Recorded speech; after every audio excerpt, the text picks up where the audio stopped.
مجھے ایسا فیل ہوا کل پرسوں سے، میں فیل کر رہا ہوں کہ جیسے امریکہ نے ایک شخص کو پکڑا ہو گردن سے اور بازوؤں سے، چشتی صاحب سے امریکہ نے انہوں نے باندھ کے مروایا ہے۔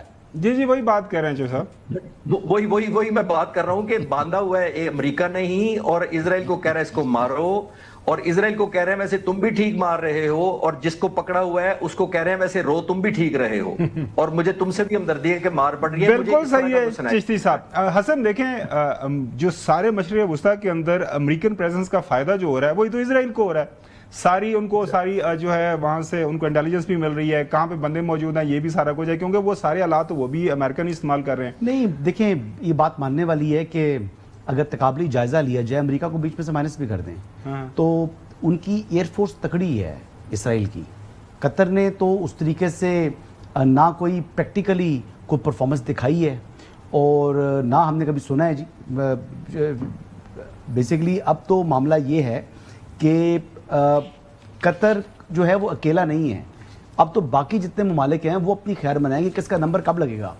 وہ جس طریقے سے نیتن یاہو نے کل، میں تو خطاب تو نہیں، میں بکواس ہی کرنے لگا تھا، وہ کر رہا تھا کہ جس طریقے سے وہ کر رہا تھا، یعنی اپنی ایروگنس شو کر رہا تھا، اور وہ جس طریقے سے اپنے آپ کو امریکہ سے بھی سپیریئر کہہ رہا تھا، اور وہ کہہ رہا تھا کہ یہ دہشت گردوں کی فنڈنگ کرتے ہیں قطر والے۔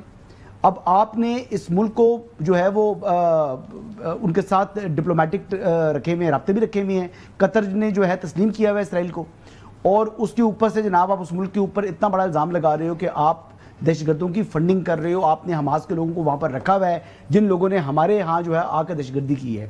تو یہ بیسیکلی ہمارے لیے ویک اپ کال ہے، یعنی مسلمانوں کے لیے۔ سر یہ بتائیے گا کہ آپ کا کیا خیال ہے آگے کیا ہونے جا رہا ہے؟ مسلم ممالک کیا کریں گے؟ مسلم ممالک کے پاس کیا آپشن ہے، اور کیا آپشن مذمت کے علاوہ بھی کوئی آپشن ہے؟ جی حسن ایوب صاحب، میں بالکل آپ نے ٹھیک سوال کیا کہ آپشن کیا ہے۔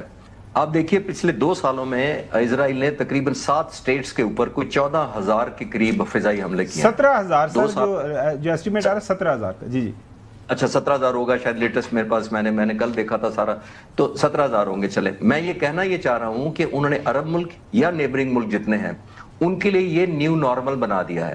کل سے ہم ٹائمنگ کیوں ڈسکس کر رہے ہیں کہ وقت پر نہیں بتایا؟ اس لیے نہیں کر رہے کہ ٹائمنگ زیادہ کنسرن تھے، اس لیے کہ اٹیک نیو نارمل ہو چکا ہے۔ حسن صاحب میں گزارش کرنا چاہوں گا، اٹیک کو ڈسکس نہیں کر رہے، وہ سمجھ رہے ہیں وہ تو نارمل ہے، لیکن ہمیں ٹائمنگ پہ بتا تو دیا کریں، پہلے ایک بات یہ ہے۔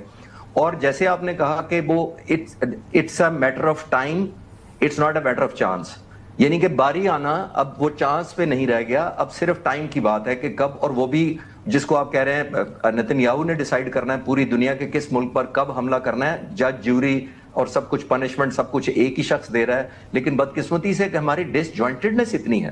جو موسٹ امپورٹنٹ گومن صاحب جو کلیئرٹی ہمیں ہونی چاہیے، اسرائیل نے پچھلے سال تقریباً $15 بلین کا اسلحہ ایکسپورٹ کیا ہے پوری دنیا میں، جو کہ اس سے پچھلے سال سے تقریباً 3% زیادہ ہے، یعنی 1/3 تقریباً زیادہ ہے۔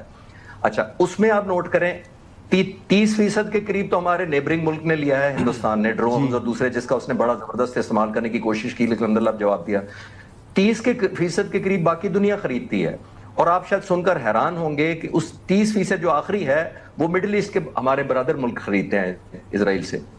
تو جب آپ کے اسرائیل کے ساتھ سٹیک ہو جائیں گے عرب ملکوں کے، آپ ٹیکنالوجی بھی ان سے لینا چاہتے ہیں، ٹرانسفر آف ویپنز بھی لینا چاہتے ہیں، آپ ان کے اسپیئر پارٹس بھی لینا چاہتے ہیں، سافٹ ویئر انہی سے اپ گریڈ کرانا ہے، تو پھر ماریں گے کیسے آپ؟